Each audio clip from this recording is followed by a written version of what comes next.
Right. మనతో పాటు ఈ గ్రామ సర్పంచ్ విజయలక్ష్మి గారు ఉన్నారు. ఆమెను అడిగి తెలుసుకునే ప్రయత్నం చేద్దాం. ఈ గ్రామంలో ఎలాంటి సమస్యలు ఉన్నాయి, అవి ఎంతవరకు పరిష్కారం అవుతున్నాయి ఈ 2.5 సంవత్సరాల్లో, ఆమె ఎంతవరకు ప్రజలకు సేవ చేస్తుందని చెప్పేసి ఆమె మాటలను అడిగి తెలుసుకునే ప్రయత్నం చేద్దాం. మేడం నమస్తే.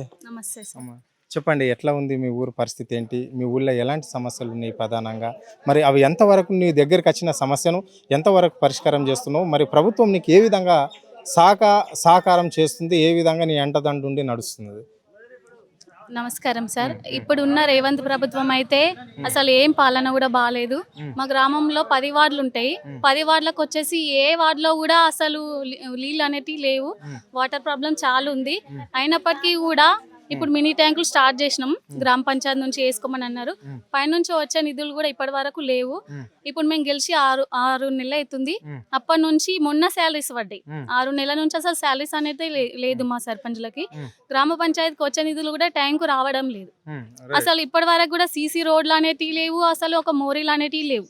ఇప్పుడు ప్రజలకు 6 హామీలు ఇచ్చిండు. హామీలలో అసలు ఒక్కటి కూడా అమలు చేసింది లేదు.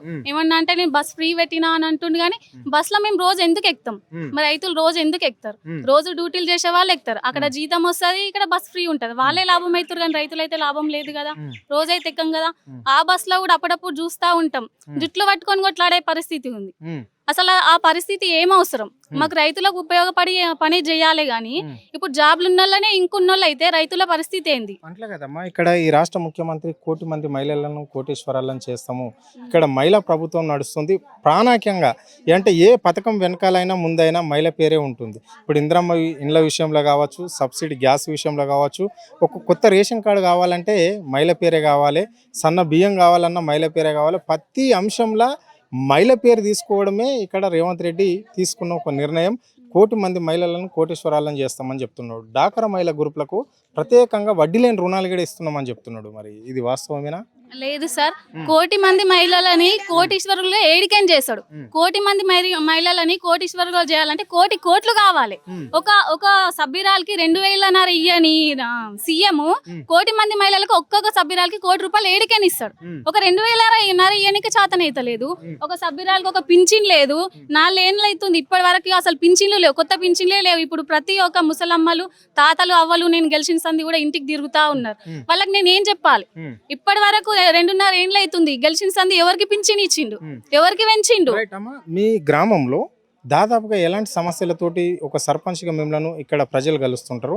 ఆ సమస్యలు ఎంతవరకు పరిష్కారం అవుతున్నాయి? మరి వాటిని ఏ విధంగా వాటి మీద దృష్టి సాధిస్తున్నారు మీరు? సార్, ఇక్కడ మా దగ్గర అయితే ఇప్పుడు కొన్ని వార్డ్స్లలో అసలు సీసీ రోడ్లు లేవు. కొన్ని వార్డులలోనేమో అసలు మోరీ సౌలత్ లేదు. వాటర్ ప్రాబ్లం కూడా చాలా ఉంది. అసలు ముసలి వాళ్ళు అయితే చాలా మంది బీద వాళ్ళు ఉన్నారు మా గ్రామంలో. పింఛన్ల కోసం చాలా సార్లు వచ్చి అడుగుతుంటారు. కానీ సీఎం చెయ్యింది మనమైతే వేయలేం కదా. అసలు ఆయన జూన్ 2 తారీఖు రోజు రిలీజ్ చేస్తా అన్నాడు. అన్నప్పటి నుంచి మేము అసలు వాళ్ళ అప్లికేషన్స్ తీసుకొని దగ్గర పెట్టుకుంటున్నాం. తీసుకొని ఎందుకు వచ్చి ఆయన చెయ్యింది? ఇప్పుడు వాళ్ళకి మేము ఏం సమాధానం చెప్పాలి? ఇప్పుడు మహిళలను సార్కి మేము సీఎం ప్రోగ్రామ్ అయినప్పుడు ఒకసారి నేను కలిసి మాట్లాడినా 2 సంవత్సరాల కింద. అప్పుడు అన్నాడు 1 కోటి మంది మహిళలను కోటీశ్వరులుగా చేస్తా, మీ మహిళలు అనేది ముందుకు రావాలి, మహిళా సాధికారత అంటే ఏ విధంగా ఉండాలనేది మాకు చెప్పిండు. నేను మండల్లో అధ్యక్షురాలుగా చేసిన. అప్పుడు సార్కి సీఎం సార్కి డైరెక్ట్ కలిసి మాట్లాడినప్పుడు మహిళలందరూ ముందుకు వచ్చి మహిళా సాధికారత అంటే ఏ విధంగా ఉంటుంది అనేది మీ మహిళలు ముందుకు వచ్చి అన్ని రంగాలలో పాల్గొనాలని చెప్పింది ఆయననే.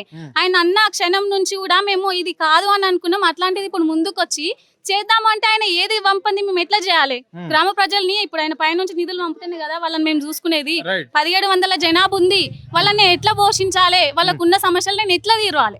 గ్రామ పంచాయతీ కేసే నిధులు కూడా ఇప్పటి వరకు లేవు. జీతాల 6 నెలల నుంచి మొన్నేసిండు. మహిళలకు ఇప్పుడు 2,000 అడుగుతారు. ఇప్పటి వరకు సర్పంచులు లేకుండే అడగలేరు. ఇప్పుడు ప్రతి ఒక్కరు కూడా 2,000 ఇస్తామన్నారు కదా, ఇంకేం చేయాలి? అప్పుడు రాసుకున్న ప్రజాపాలనలో ఇప్పటి వరకు 2,000 లేదు. కొత్త పింఛన్లు లేవు. వికలాంగులు ఉన్నారు, భర్త చనిపోయిన వాళ్ళు చాలా మంది ఉన్నారు. వాళ్ళకైనా పింఛన్లు ఇవ్వాలి కదా.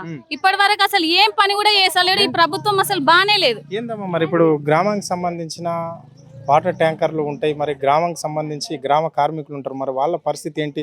వాళ్ళ వేతనాలు ఏ విధంగా వస్తున్నాయి? మీ దగ్గరికి ఏమైనా కంప్లీట్ వస్తున్నాయా, లేకుంటే సర్పంచ్ల చేతి నుంచి ఇవ్వాల్సిన పరిస్థితి ఉన్నదా? ఇప్పటి వరకు అలాంటివి జరిగితే నువ్వు ఇప్పుడు గెలిచిన 6 నెలల నుండి ఈ గ్రామానికి ఎంత ఖర్చు చేసినావు? ఎంత నీకు బిల్లులు పెండింగ్ ఉన్నాయి? ఇప్పటి వరకు నేను గెలిచినప్పటి నుంచి మొత్తం చేతి మీదకనే పెడుతున్నా సార్.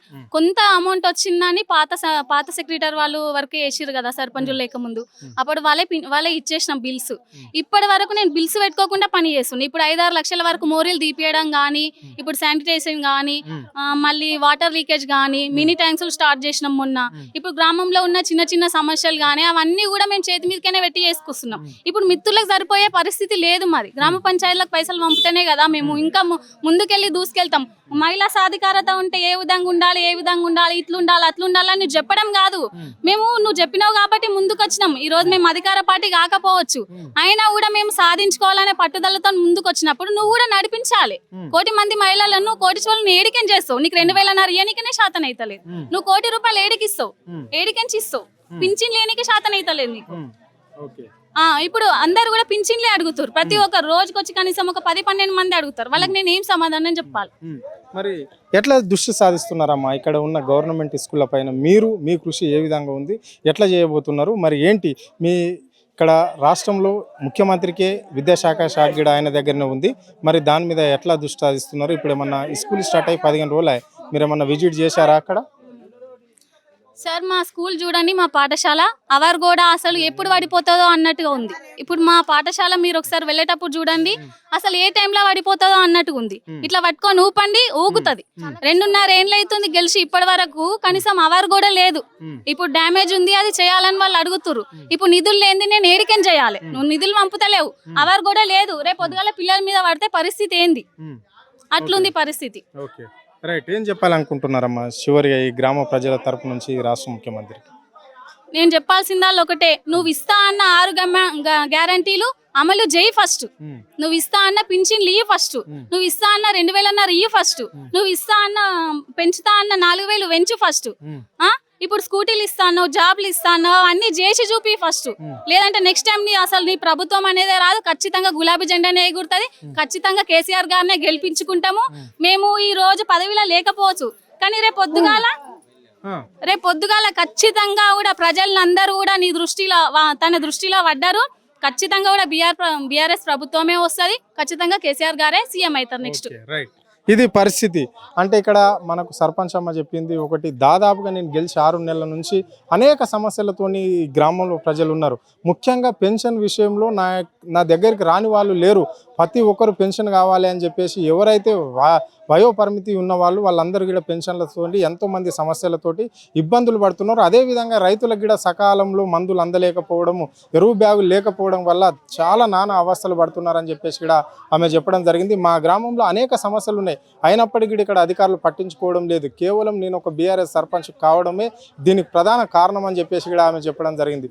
ఏదో ఇక్కడ 1 కోటి మంది మహిళలను కోటీశ్వరాలను చేస్తామని చెప్పిన ఈ రాష్ట్ర ముఖ్యమంత్రి ఎవరిని చేసిండో ఆయన వచ్చి చెప్పాలి అని చెప్పేసి కూడా వారు డిమాండ్ చేయడం అనేది అయితే జరిగింది. ఇక్కడ చిన్న నుంచి పెద్ద వరకు అంటే ఈ స్కూళ్ళ మీద కూడా రాజకీయాలు చేస్తున్న పాపం కనిపిస్తుంది ఇక్కడ అని చెప్పేసి కూడా ఆమె చెప్పడం జరుగుతుంది. అంటే బడి చక్కగా లేదు.